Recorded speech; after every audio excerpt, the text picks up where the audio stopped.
오늘 기다림이라는 제목으로 하나님 말씀을 전거하겠습니다. 여러분, 우리는 한 절기를 지나고 있습니다. 어떤 절기를 지나고 있을까요? 대림절입니다. 네, 대림절이에요. 성탄을 기다리면서 그 전 4주간 우리 함께 대림절을 지나고 있는데요. 사실 벌써 2주차입니다. 2주차이고요. 이맘때쯤 제가 이것을 한번 언급하고 나아가야 될 것 같아서 오늘 그거에 대한 말씀을 여러분들과 함께 나누고자 합니다. 우리 교회에는 각 절기가 있죠. 대표적인 절기들이 있는데 또 그 절기마다 절기가 상징하는 주제들이 있습니다. 그래서 절기가 왔을 때 어떤 설교를 하거나 말씀을 나눌 때가 되면요, 사실은 주제를 정하는 데 있어서는 크게 어려움이 없습니다. 심플해요.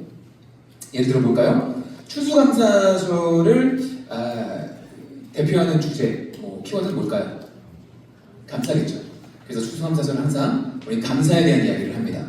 부활절은요, 생명과 부활과 복음과 이런 것들을 또 이야기하겠죠. 성령 감리는 주일, 이런 때는 성령에 대한 이야기를 또 합니다.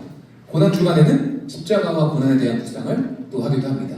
이것처럼 교회력에 있어서 각 절기마다, 대표적인 절기마다 우리가 나누는 그 이야기들이 있고, 그런 것들을 대표적으로 또 이제 설교를 많이 한단 말이죠. 여러분, 그러면 이 대림절은 어떤 주제를 갖고 있을까요? 앞에 제목에 나와 있죠. 대림절은 사실은 이 시대에 가장 어쩌면 인기 없는 주제를 한 달 내내 묵상하고 실천하는 절기입니다. 그게 뭘까요? 기다림입니다. 기다림. 근데 사실 이 기다림이라는 저 키워드는 이 대림절만의 전유물은 아니고요.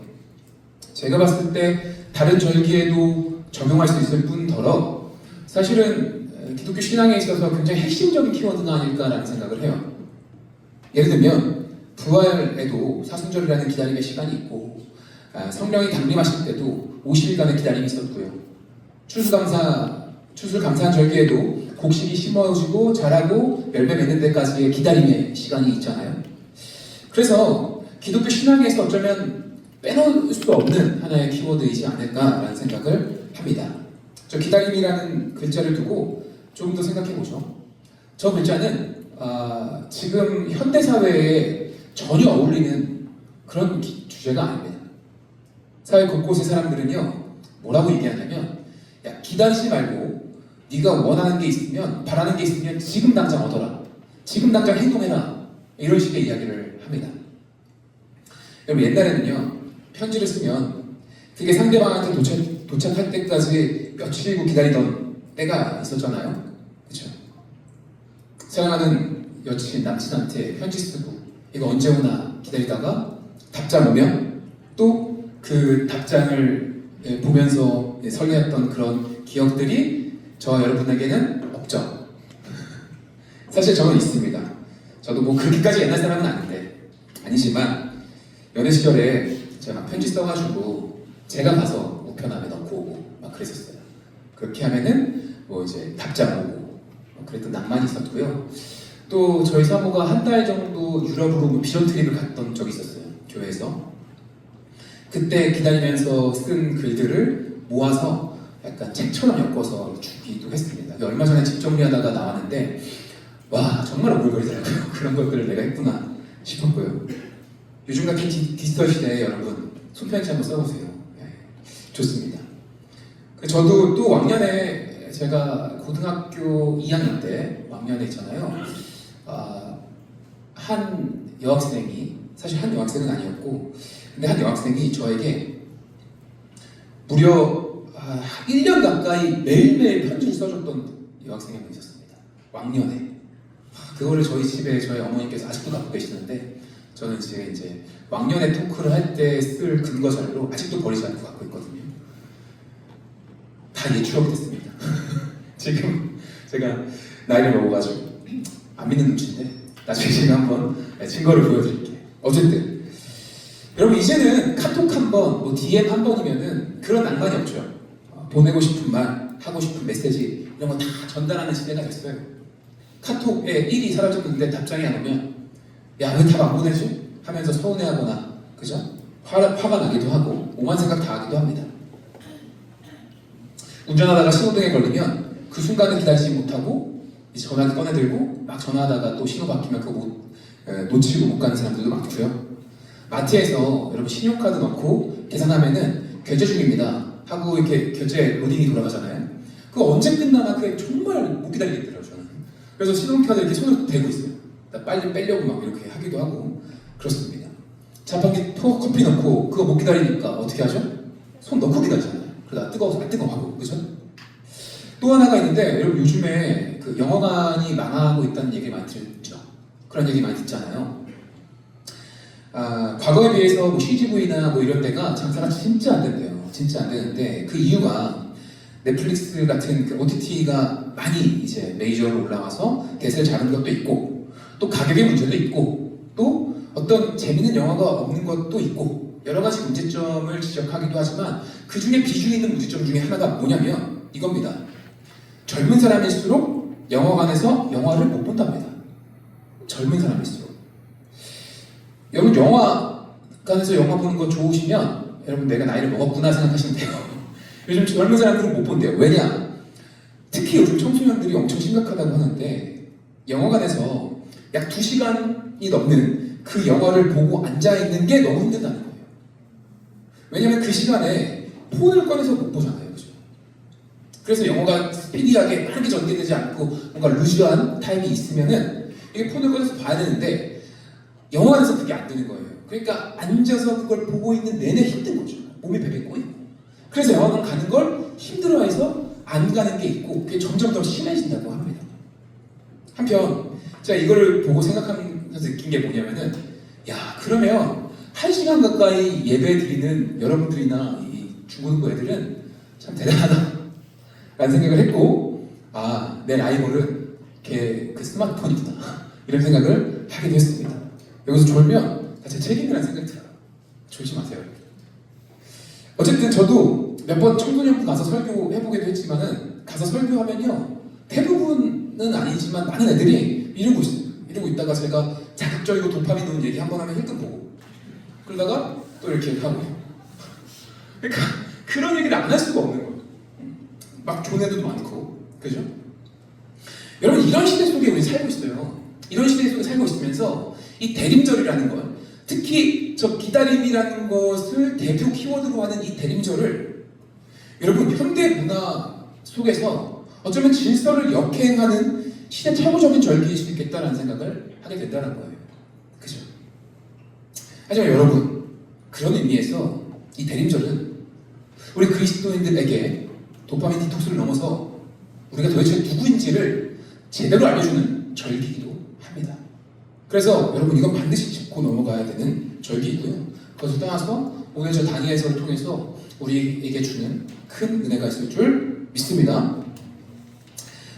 사실 대림절에 대한 이야기, 교육, 또 기본적인 상식 같은 것들 더 얘기하려고 했는데 넘어가겠습니다. 오늘 좀 시간도 없고 하니까 본문으로 바로 가죠. 오늘 본문은요 다니엘의 마지막 환상이자 다니엘서의 마지막 결론에 해당하는 부분입니다. 결론이에요. 여러분 한 소설의 한 이야기의 결론부는요 그 이야기의 클라이막스입니다. 가장 극적인 곳이고요. 하여튼 거기에서 모든 떡밥이 다 회수가 돼야 되고 하여튼 모든 이야기가 다 펼쳐져야 합니다.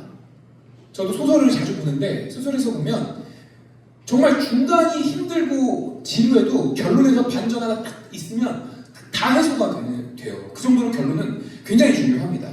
설교를 제가 작성할 때도 사실은 가장 힘을 주는 것 중에 내가 어디냐면은 서론과 결론이에요. 서론에서 여러분 어그로를 확 끌어야 되고요. 결론에서 그 모든 떡밥을 해소해야 돼요. 제가 가장 많이 신경 쓰는 부분입니다. 자 그런 의미에서 이 다니엘서에서의 결론 여러분 어떨까요? 어떤 기대가 생기겠죠? 한번 봅시다. 여기에서 다니엘이 환상을 보는데 본문 5절 이하에 보니까 어떤 환상이 있냐면 강 이쪽 편에 사람이 한 명 있고 저쪽 편에 사람이 있는데 두 사람이 만납니다. 이거 환상이에요. 만나는데 근데 사람이라고 표현하지만 어떤 천상의 존재 두 명이 만나는 거예요. 근데 이 천상의 두 존재가 강을 사이로 이쪽과 저쪽에 서로 서 있는데 뭐라고 하냐 6절을 보니까 그중 하나 그러니까 세마포 옷을 입은 하나가 강물 위쪽에 있는 자에게 뭘 물어보는 거예요. 물어보는데 뭐라고 물어보냐? 이렇게 물어봅니다. 이 놀라운 일의 끝은 언제입니까? 이렇게 물어봐요. 이 놀라운 일의 끝이 언제입니까? 그러면 이 놀라운 일은 무엇일까요? 이건 뭘 상징하냐면 오늘 우리가 12장 5절, 봉독한 12장 5절 앞부분에 보면 다니엘이 본 환상과 예언의 말씀이 있는데 특히 마지막 때에 대한 말씀이 있어요.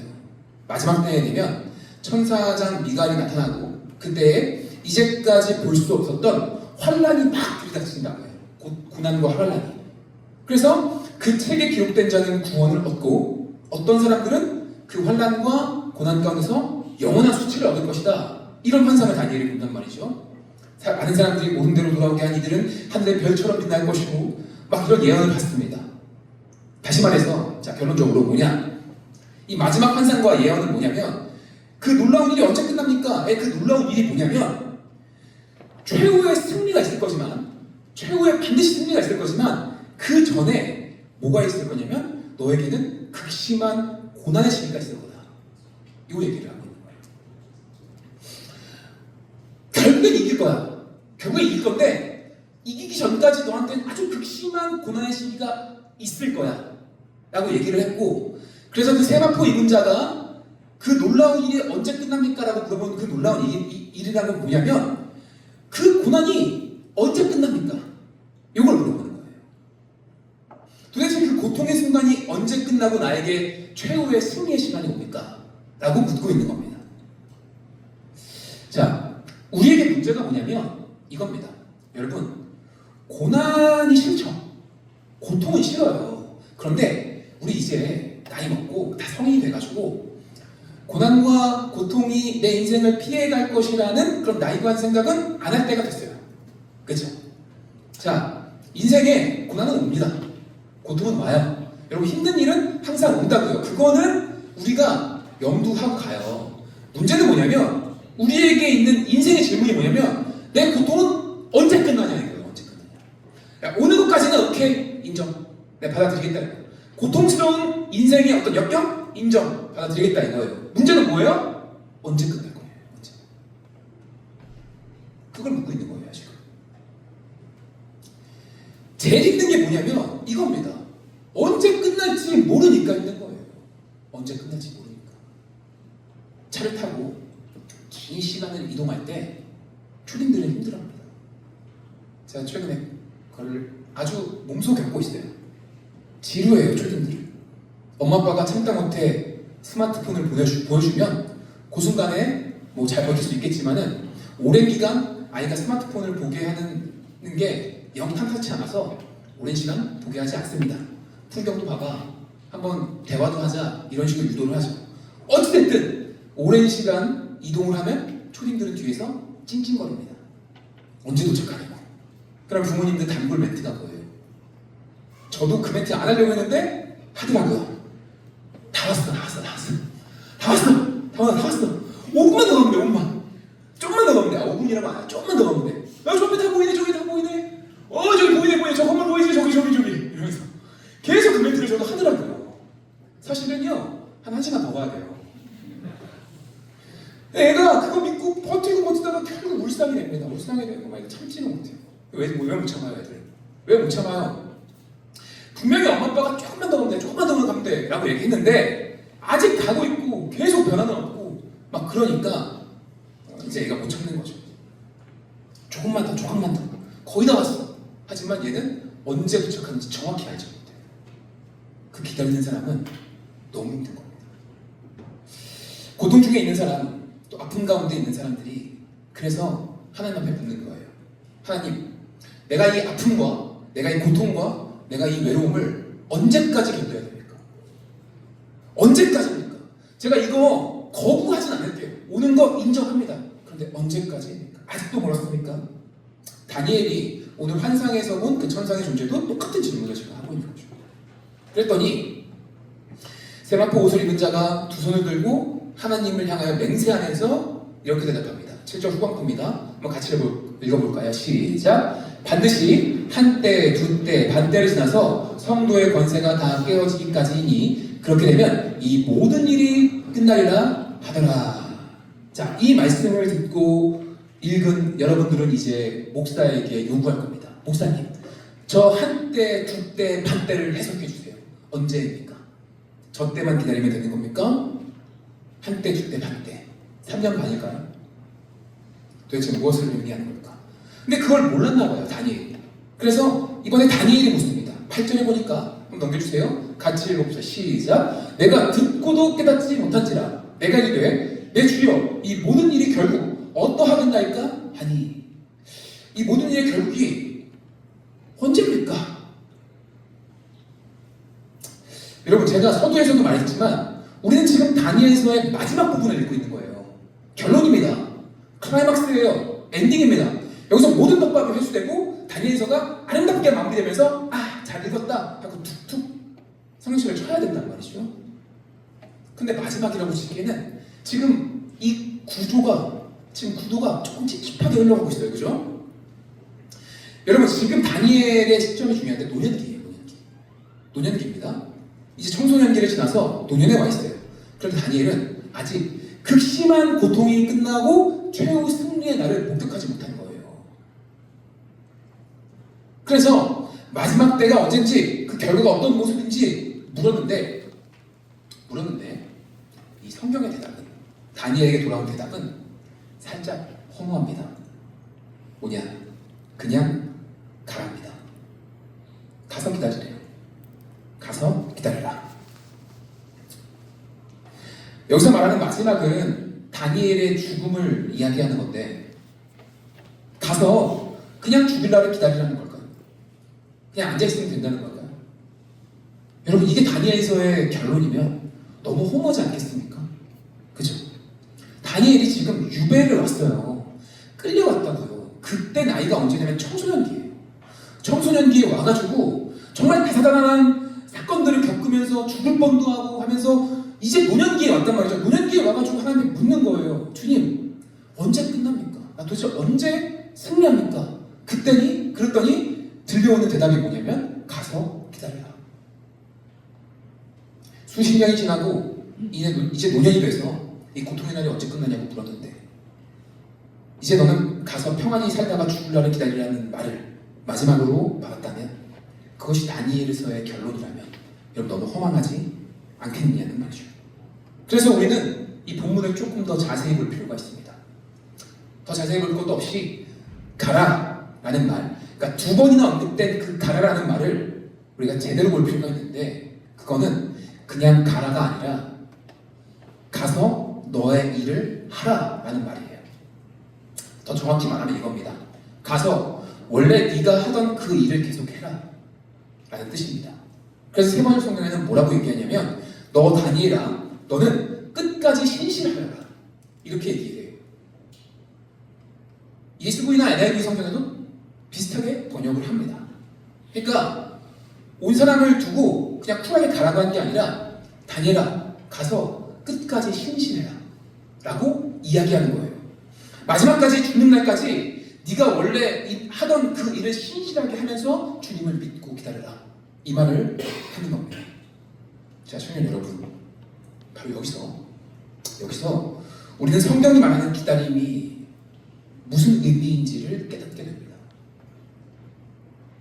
그날을 기다리라는 것은 시한부 종말론자들처럼 그렇게 마지막 때가 언젠지 며칠인지 정확히 알고 그렇게 세상과 안녕하고 그 마지막 날, 마지막 순간이 오기만을 기다리는 그런 기다림이 아니라, 이제 곧 세상이 망할 것이니 세상의 따위는 뭐가 중요하냐면서 교회에 모여서 기도하라는 그 뜻이 아니라, 하나님 정하신 때가 있고 하나님이 결국엔 너에게 승리를 줄 거니까 반드시 너의 그 아픔과 어려움을 위로할 거니까 그 일이 이루어지는 그때 그것이 올 거니까 그것을 신뢰하고 그것을 믿고 다시 일상으로 돌아가서 무너지지 말고 믿음으로 살아라, 그 일들을 계속 해내라 라는 말입니다.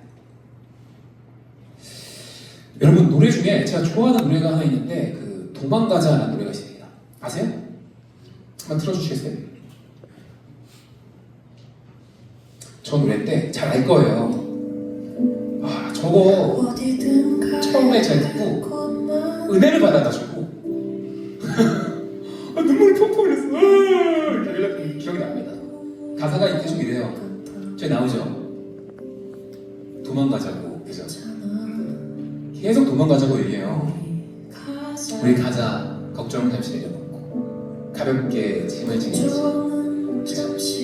저거 이제 유튜브에 찾아가지고 댓글 보면요, 사람들이 저 가사에 얼마나 위로받고 공감받는지 다들 이렇게 힘든가 봐요. 대부분 저 노래를 안 치는 분들은 청년들이 있죠? 요즘 삶이 팍팍하니까 다 내려놓고 도망가고 싶은 거예요. 그죠? 근데 저는 저 노래가 왜 마음에 들었냐 하면 저 노래의 결론 때문에 그래요. 결론 때문에. 왜냐하면 보세요. 그냥 도망가자라고 얘기하는 게 그 자체로도 사실 위로가 되는 부분이 있어요. 하지만 우리는 그렇게 못하죠. 여러분, 도망가자고 하면서 내일 당장 출근한다고 뭐 동해바다 갔다 올 사람 있어요? 무단으로? 없죠. 그래서 결론에서 뭐라고 하냐면, 넘겨주세요. 이렇게 얘기합니다.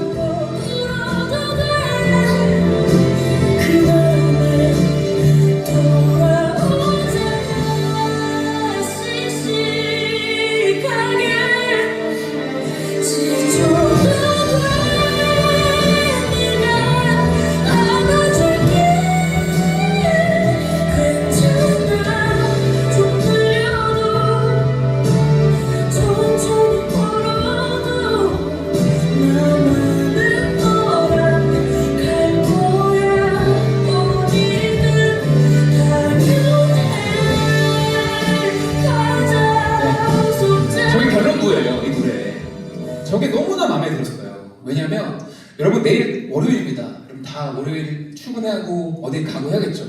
근데 그게 너무 싫어서 오늘 밤에 강릉으로 도망쳐도 새벽에 돌아와야 돼요. 돌아와야 돼요, 일상으로. 네. 저 메시지, 저 돌아오자는 마지막에 결론이 없었다면 저 노래를 그렇게까지 좋아하지 않았을 것 같아요. 왜냐하면 바로 저 메시지가 성경의 메시지와 매우 닮아있기 때문이에요. 여러분, 도망치고 싶죠? 숨고 싶죠? 아무것도 안 하고 싶죠? 그냥 그렇게 주저앉아 있고 싶죠? 그런데 주님은 다니엘서에서 말했던 것처럼 내가 무조건 널 구원할 거야. 그러니까 일상으로 돌아가자. 씩씩하게. 지쳐도 돼. 내가 안아줄게. 괜찮아. 느려도 천천히 걸어도 나만은 너랑 어디든 갈 거야. 이렇게 다니엘서에서 우리에게 얘기해 주는 거야. 여러분, 제가 정말 많이 이야기했지만 매번 까먹기 때문에 항상 강조해도 부족하지 않을 만큼 여러분에게 하고 싶은 말이 있는데, 그게 뭐냐면 이겁니다. 여러분의 고통에는 반드시 끝이 있다는 거예요. 그리고 그 끝은 언제나 주의 은혜 안에서 아름답게 이루어질 겁니다. 그걸 알 때, 그걸 우리가 절절하게 믿을 때 우리는 뭘 해야 될까요? 나에게 끝이 있고 그 끝이 주님 안에서 아름답게 이루어진다는 것을 신실하고 절절하게 믿을 때 우리는 무슨 특별한 일을 하는 것이 아니라 다시 내 일상의 자리로 돌아와서 주님을 믿으면서 오늘의 한 걸음을 내딛고 사는 겁니다. 그래서 저는 이 다니엘서의 결론이 저 노래가 마음에 들었던 것처럼 매우 마음에 들어요. 온 세계의 결말과 극심한 절망 앞에서 어마어마한 그런 환상을 다니엘이 봤어요. 여러분, 사람들은 볼 수 없는 어마어마한 그 환상을, 예언의 말씀을 들었는데 그 다음에 다니엘에게 주어진 마지막 말이 뭐냐면, 그러니까 열방으로 나가서 모든 걸 뒤집어버리고 혁명을 일으키고가 아니라 너의 일상으로 돌아가서 너의 일상의 삶 가운데서 주님을 신실하게 믿고 오늘의 한 걸음을 들어요. 이겁니다. 그것이 우리에게 주는 마지막 죽는 날까지 믿음으로 행하라는 주님의 결론입니다. 그렇죠, 여러분? 왜냐면 우리 죽어서도 주님을 볼 거기 때문에 그래요. 만약에 죽어서 아무것도 없다고 믿는다면 일주일 뒤에 세상이 멸망한다고 했을 때 우리는 어마어마하게 이상한 짓들을 할 거예요. 그죠? 평소에 내가 나의 품위와 법적 태도 면에서 못했던 것들을 하고 다닐 거예요. 왜? 어차피 일주일 뒤면 나는 끝나는데. 그러나 우리의 인생이 영원한 내 죽음 이후에서도 여전히 죽음을 볼 수 있다는 그 믿음 때문에 일주일 뒤에 세상이 멸망한다 하더라도 오늘 우리는 살아남을 것이는 겁니다. 그렇죠? 다니엘서를 조금 더 해석해서 말씀드리고 싶지만 결론적으로 악한 세력들에 인해서 성도들이 예배조차 할 수 없는 상황이 온다고 말합니다. 다니엘서는 그렇게 얘기를 해요. 그리고 그런 상황이 그 예언대로 이후의 역사 가운데 이루어집니다. 그런데 그런 상황에서 다니엘에게 야 앞으로 너희들 되게 힘들 거고 악한 세력에 의해서 너희들 무너질 거야 라는 그 환상 속에서 다니엘에게 그러니까 나가서 막 네가 그것을 막아야 돼. 정치적으로 네가 막 막아야 돼 라고 말하는 것이 아니라 너의 일상의 자리를 지켜내면서 신실하게 살아라.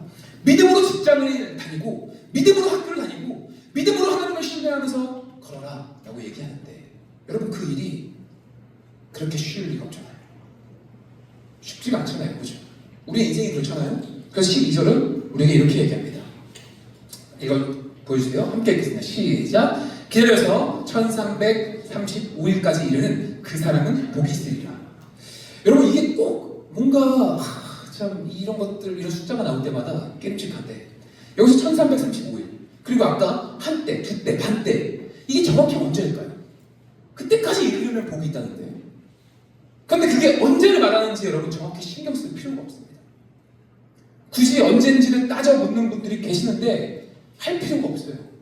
그게 중요한 게 아닙니다.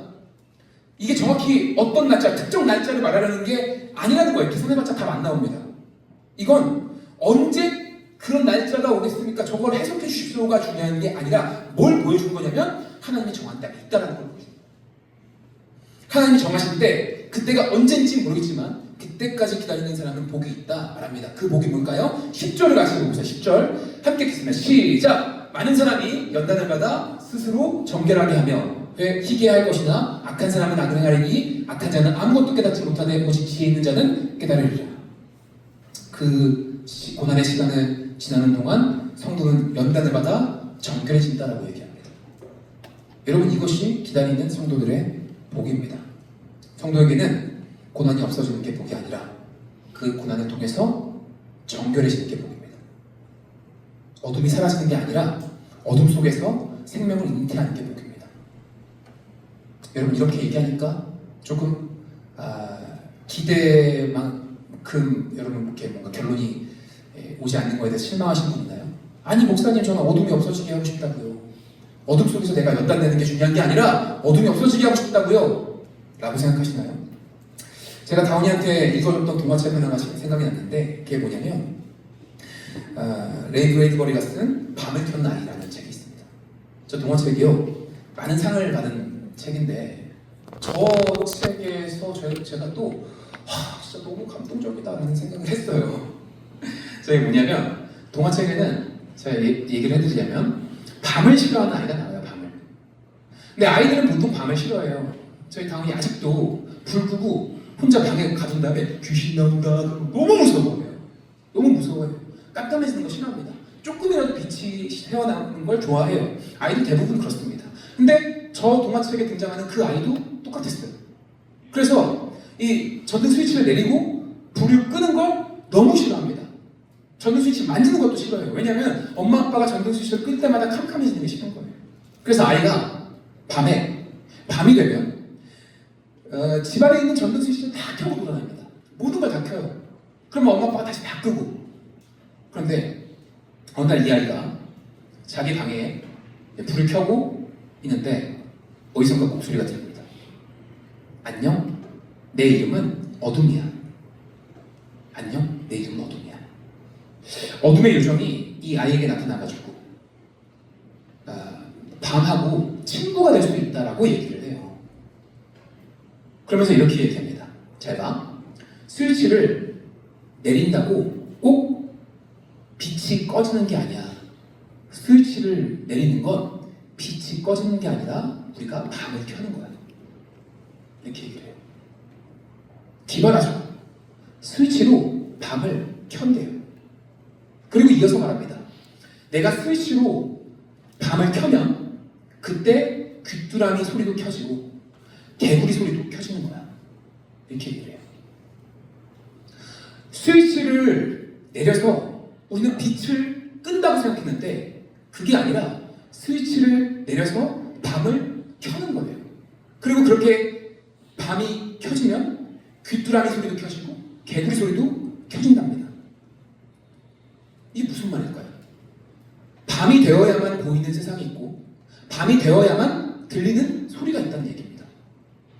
밤의 요정을 만난 이후에 이 아이는 밤에 불을 끄는 게 아니라 어둠을 킵니다. 여러분 보세요. 태초에도 하나님의 빛을 창조하셨어요. 그런데 제가 저번에 한번 말씀드렸어요. 하나님의 빛의 창조에는 재료가 있었다. 그게 뭐죠? 흑암, 어둠이 있었어요. 어둠뿐이었던 세상에서 하나님이 빛을 창조하셨습니다. 그런데 이상한 점이 하나 있어요. 여기에 뭐냐? 빛을 창조하셨는데 빛을 창조하시고 나서 어둠이 싹 사라진 게 아니에요. 어둠을 남겨두셨어요. 신기하죠? 그리고 빛과 어둠을 나누세요. 아니 하나님 어둠을 왜 놔두세요? 어둠 싹 사라지게 하시죠? 아니요. 하나님 어둠을 남겨두셨어요.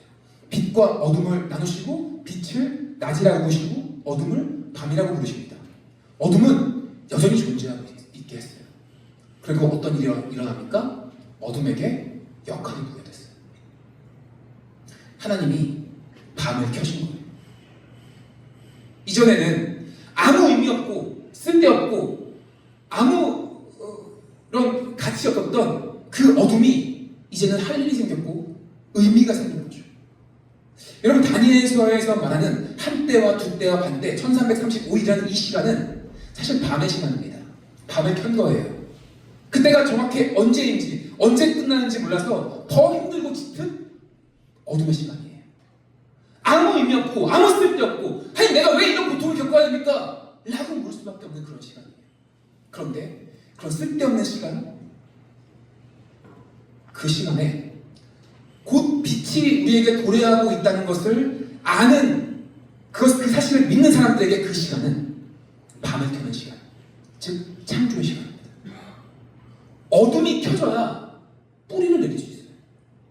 어둠이 켜져야 그때 일어나는 일들이 벌어지고 그걸 자양분 삼아야 빛이 생겼을 때 다시 찬란한 열매를 맺을 수 있고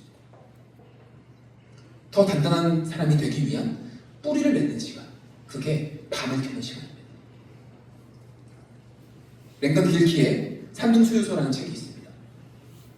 중국에서 일본군에게 잡혀서 수용소 생활을 하던 한 신학자가 쓴 글입니다. 이 책의 마지막에 보면 수용소에서 전쟁이 드디어 끝났다는 소식이 전해옵니다.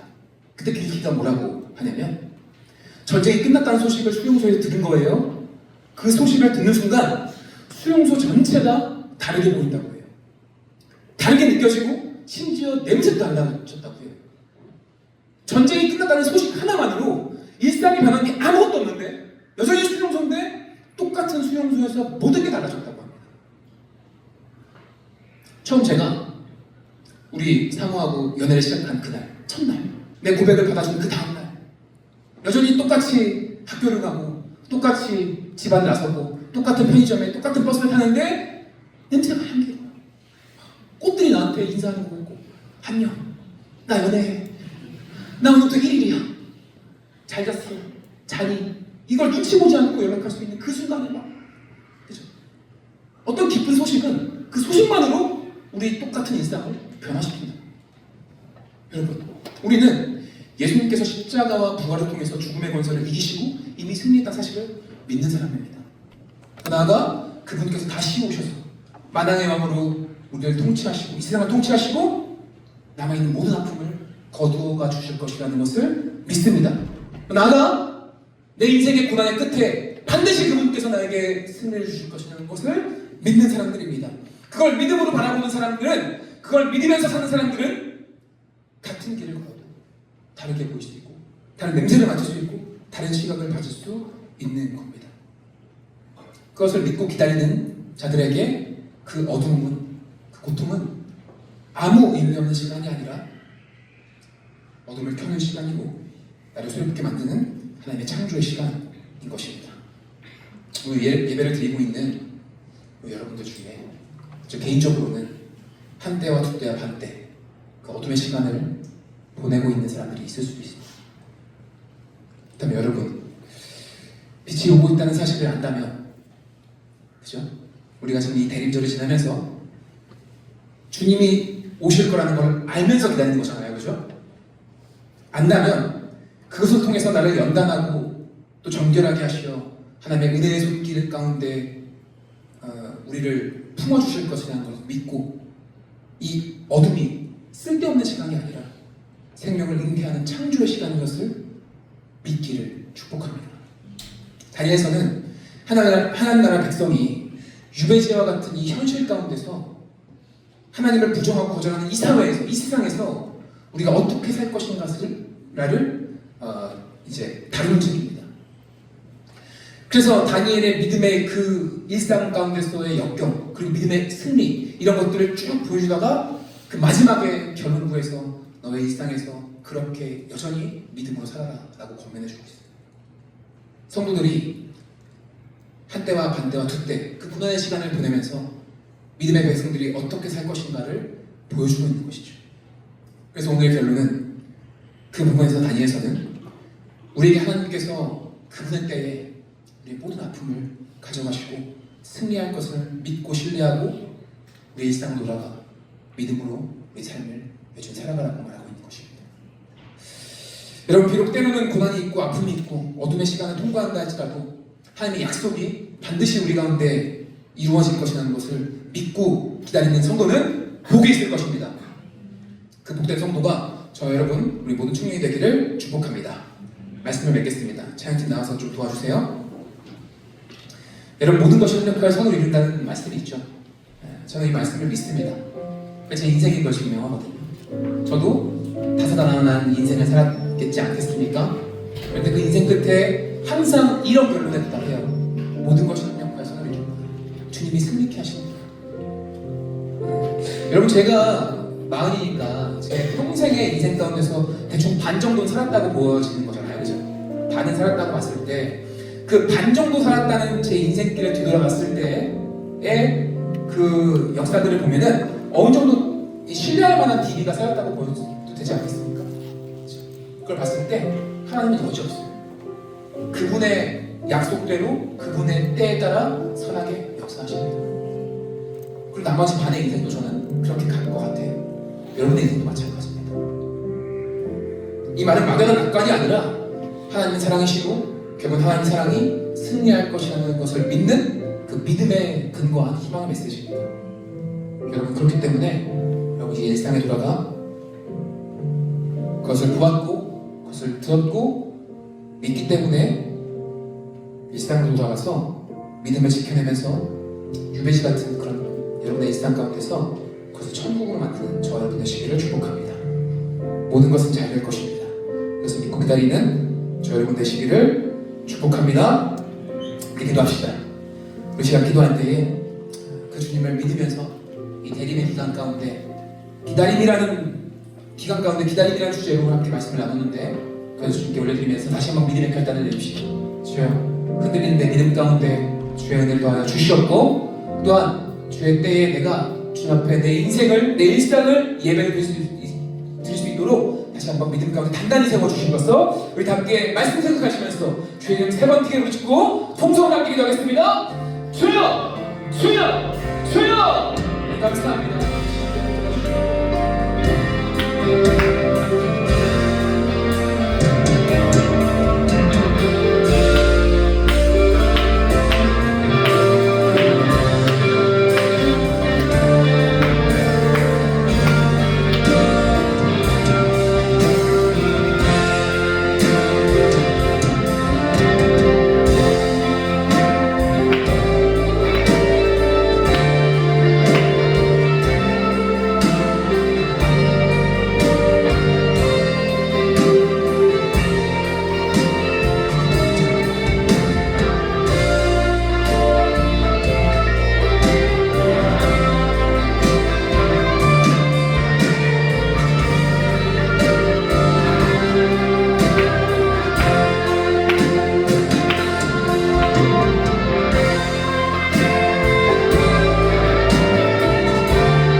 한 번만 더 기도합시다. 여러분 요즘에 한국 사람들이 진짜 못 듣는 말이 있대요. 그게 뭐냐면 잘하고 있어 라는 말이에요. 근데 이 말이 왜 중요하냐면 세 가지 말이 있어요. 잘했어, 그리고 잘하고 있어, 그리고 너 잘할 거야. 이 세 가지 말이 있는데 제일 좋은 칭찬은 너 잘하고 있어예요. 왜냐면 잘했어 라는 말도 물론 좋은 말이지만 그 말은 얘가 과거에 했던 어떤 일을 칭찬하는 거잖아요. 그죠? 너 잘할 거야.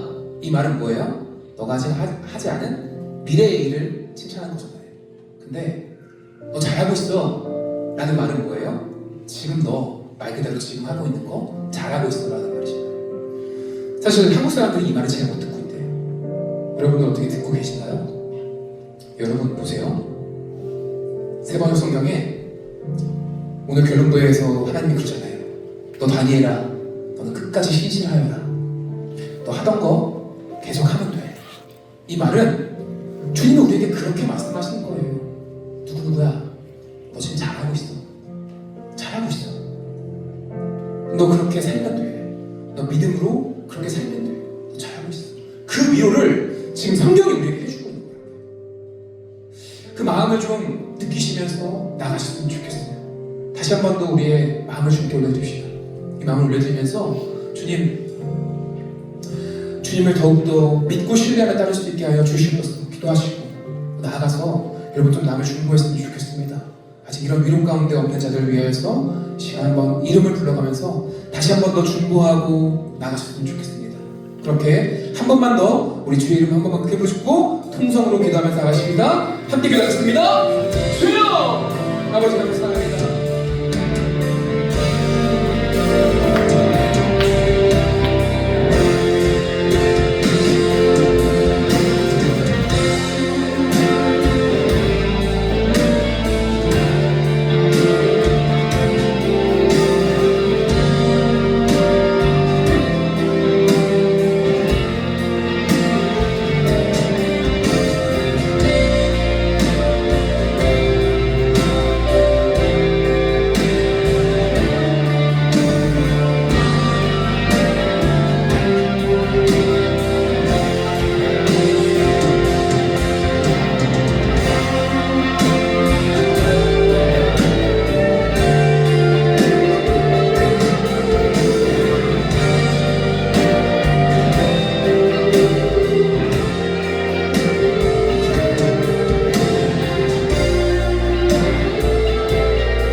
너 다니엘아, 너는 끝까지 신실하여라 말씀하신 주님 감사합니다.